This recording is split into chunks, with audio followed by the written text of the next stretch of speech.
Newcastle United pick up a fantastic 4-1 win at the weekend and now set their sights on two games this week. Crystal Palace in the Cup tomorrow night and then Chelsea at the weekend. Eddie Howe celebrates his 1-year anniversary as the Newcastle United manager, and we've started to hear on what Newcastle players will or will not be heading to the World Cup this winter, and if Jack Grealish didn't already regret his comments about Almiron, I'm betting he is now, as Sky Sports publish a montage to show the fall of Grealish and rise of Miguel Almiron. Yes guys, how's it going? Welcome back to Toon Tuesdays, your weekly roundup of Newcastle United news. As always, there is loads to get through in today's video, and I am hoping to keep this series running every week throughout the World Cup as well. How much Newcastle news there'll be during the World Cup, I'm not sure yet, but I am hoping to keep it going every week. So if you guys are watching this video or watch Toon Tuesdays every week but haven't hit that subscribe button, please do so. It really helps the channel. It means you guys are notified every time I post a video, and it's free to do so. So if you could do that as, you know, a favour to me to help the channel, it will be much appreciated. And let's get on with the video. Let's start things off by talking about the fantastic 4-1 win at the weekend against Southampton. Another big 3 points. Another game where we've scored loads of goals. Brentford 5-1, Fulham 4-1, Villa 4-0, Southampton 4-1. And we're up to third. It's mad. We are playing so well at the moment. Loads of plaudits to the main man, Miggy, who gets his 7th goal in 7, and we will talk more about him a little bit later on. Bruno, how good is Bruno? Played so well. And Trippier as well, played really good in that game. And even players who you may not always give the most praise to. Chris Wood comes on. You know, I was one of the people who thought, you know what, Wilson's going off, Wood's going to come on, what's going to happen? He scores, and he played well, you know, and Longstaff, someone who I spoke about in a previous video who doesn't always get the credit. You know, I was reading some stats last week that he is one of the highest ran players in kilometres in the Premier League. You can't all be Bruno. You know, all of our players can be that flair, goal-scoring player. Sometimes you need someone to run around and get the ball back. And Longstaff's doing a good job of it. So yeah, a really, really good win for us. It puts us into 3rd place and actually guarantees that we will be top 4 when we go into the World Cup break, which is mad, to be honest. We are playing so well, we deserve it. You know, we are going out there, we are winning these games. You look at the Southampton game at the weekend, and I spoke about it in my preview. Is it a banana skin? St Mary's can be a tough place to go, and look, in the first half it was quite tight, and they had their chances to score as well, but we got the goal just before half time. We came out in the second half and bang, we went for it, got, you know, 2 goals in quick succession, and then Bruno wrapped it up at the end with a nice little bow on top with a great goal to finish it. So it was a great game, and now we look ahead to 2 games coming up this week. The first one tomorrow night, Crystal Palace in the League Cup at home at St James's Park. It is a sellout, and I believe will be a record attendance at St James's Park for this competition.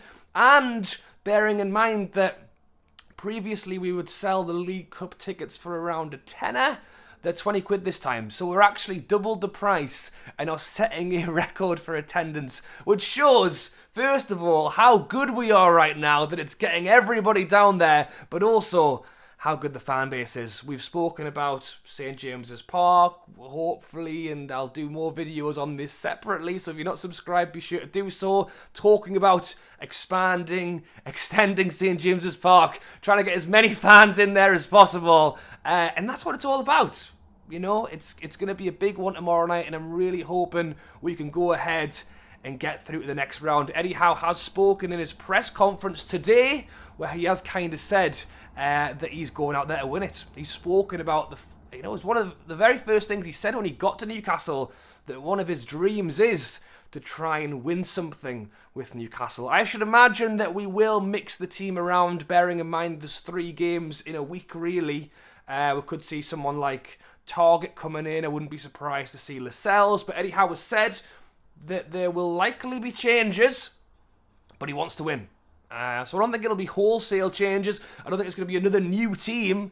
I think it will be some changes to make sure we get the job done. And I will be at the game tomorrow. I'll have all of the usual pre-match, post-match stuff, so look out for that. And then we head into Chelsea at the weekend, the final game before the World Cup at St James's Park, 5:30 kickoff. I think that's lining up to be a big one, you know. Talking about Chelsea, who have lost their last 2 games in a row as well. I think that could be quite a good one at St James's Park. It's on Sky Sports. It'll be under the lights. And I'm really hoping we can go out with a bang before we head into that World Cup. Can you believe it has been exactly 1 year since Eddie Howe became the Newcastle United manager? Where has that time gone? It felt like 2 seconds ago that we were celebrating the 1 year since the takeover. Now it's been 1 year since Eddie Howe was appointed as Newcastle manager. From bottom 3 to top 3. It's been quite the year, hasn't it? And there's been loads online about wins, win ratios. I've got it here. Since Eddie Howe came in, we've played 43 games, won 21, drawn 11, lost 11. That is a win ratio of 48%. It's not bad, is it? It's really not bad. And the only Newcastle manager to have done better in their first 40 games in the Premier League was, can you guess it? Kevin Keegan. It is only just behind as well, so I tell you what, that is not a bad record to be having there for Eddie Howe. As I say, from bottom 3 to top 3 in a year, from being in a position of, what were we on? Did we have like 5 points? We were not doing very good. And Eddie Howe came in, turned that round, and has kept it going into this season as well. As I say, we will be guaranteed top 4 in the Premier League, regardless what happens against Chelsea this weekend, going into the World Cup. And if we can stay anywhere near there at the end of the season, you know, as I've said before, you know, I said top 10, a dream would be 7th, and we're sat in 3rd place right now. It's crazy. And, you know, Dan Burn did an interview the other day where he was asked, you know, what has changed? Why have we been better? And, you know, he said that people will look at the situation and go, well, they spent loads of money. You know, they just spent loads of money. That's why they're better. And don't get me wrong, it's helped.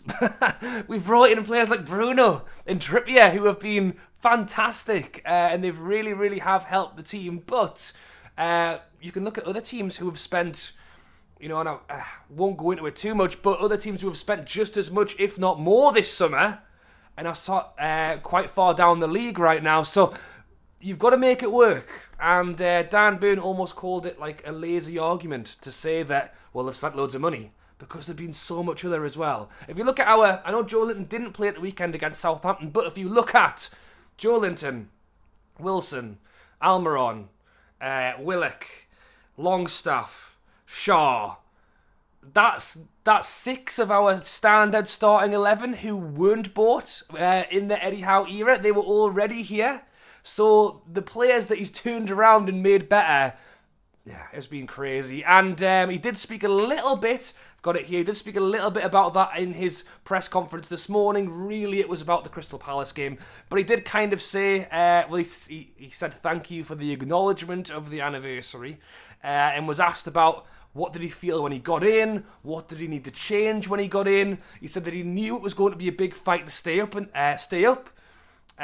wanted to work hard, and he wanted to concentrate specifically in training. He wanted to get the players working hard in training so it would translate onto the match day. He said that the biggest thing for him was to get that defence to be solid. And that's one of our biggest strengths right now, is that teams don't really look like scoring against us at the moment. You know, we can go in confident, and even if we have been scoring 4 or 5 goals, but even if we are scoring one scrappy goal or getting, you know, a deflected goal, when you're not conceding, those kind of games turn into wins.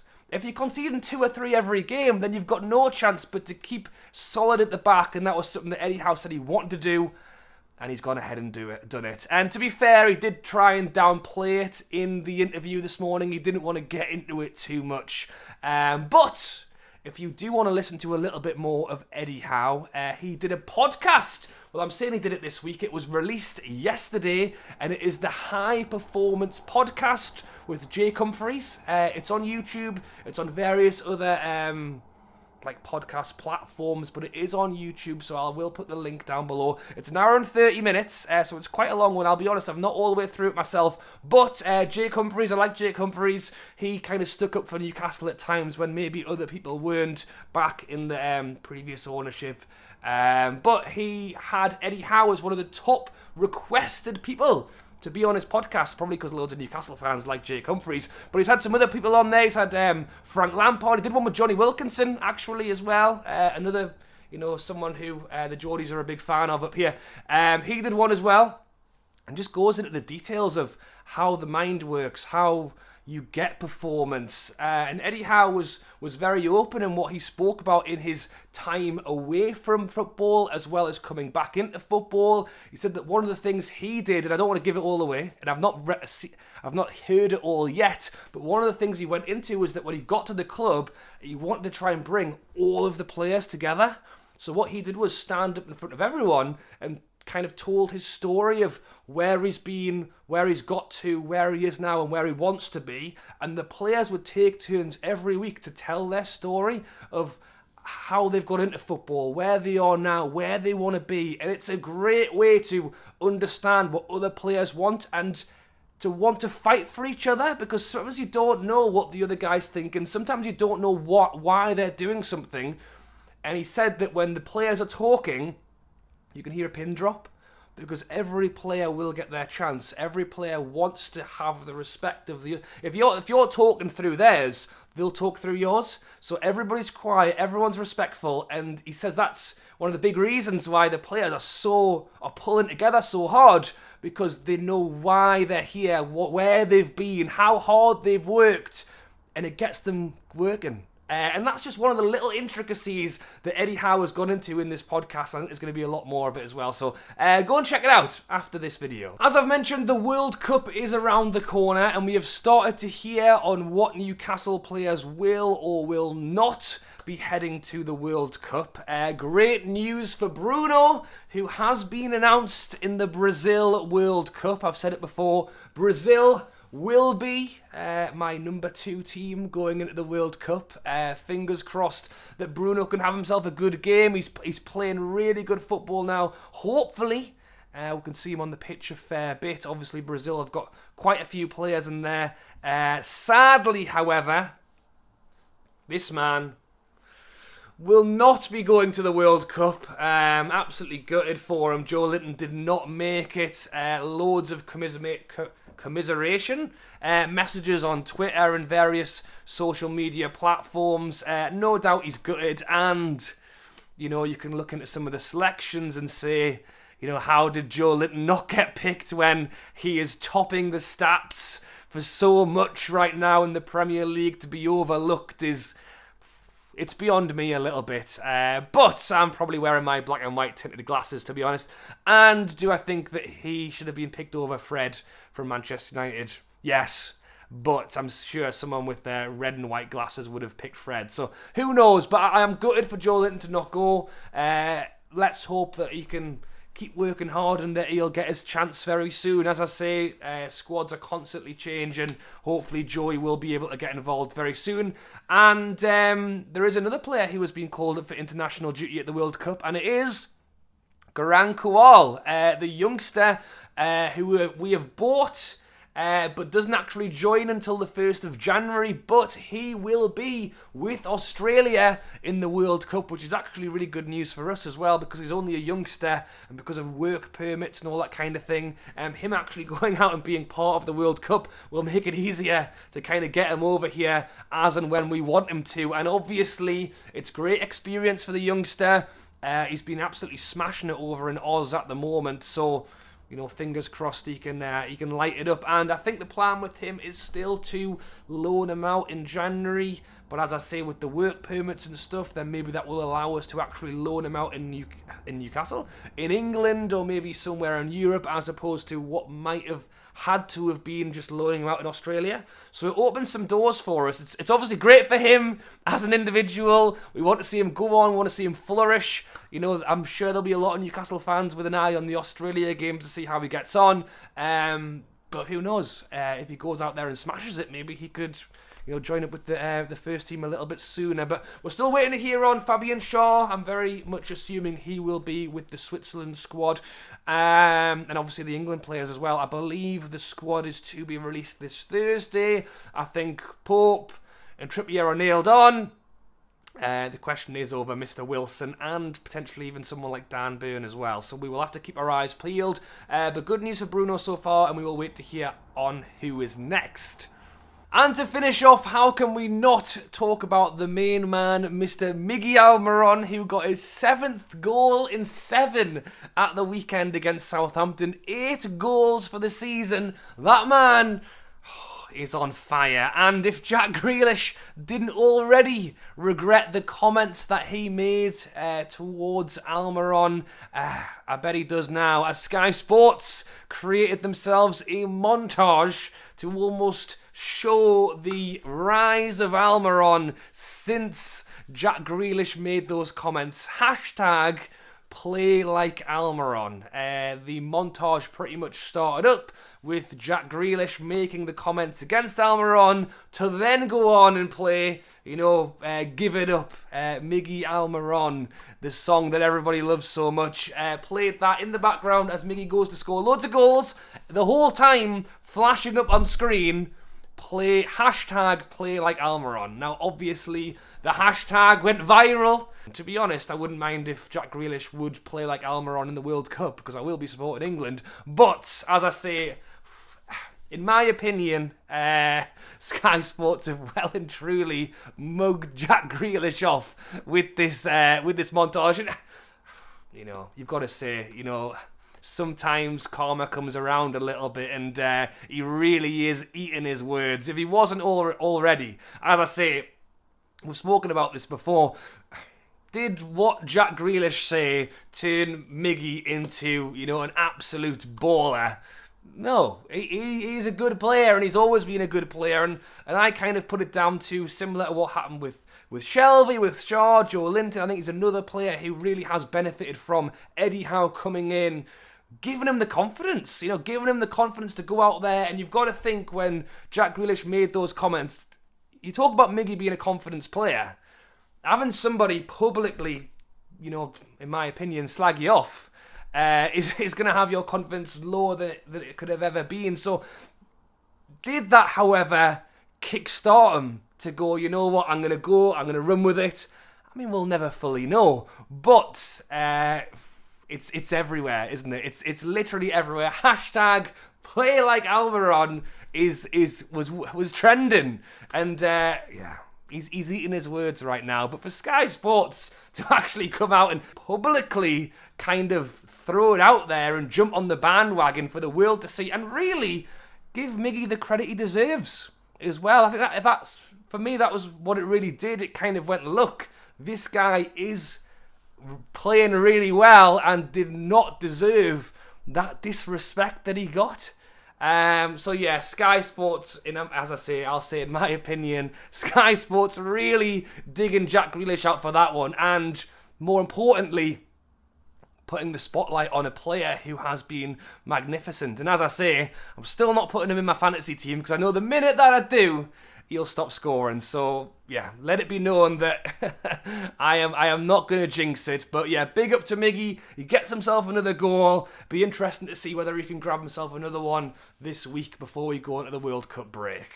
And that is it, guys. So I hope you have enjoyed this week's Toon Tuesdays. As always, we come back and do this video every Tuesday to go through all of the week's Newcastle United news. As I mentioned, despite the fact that really next week and then throughout the end of November and December it will be the World Cup, I am hoping to continue doing this series every Tuesday. So if you are enjoying it, drop a like, and as I say, be sure to subscribe. I'm sure there'll be still loads to talk about over the next few months, and I will be covering some England content as well.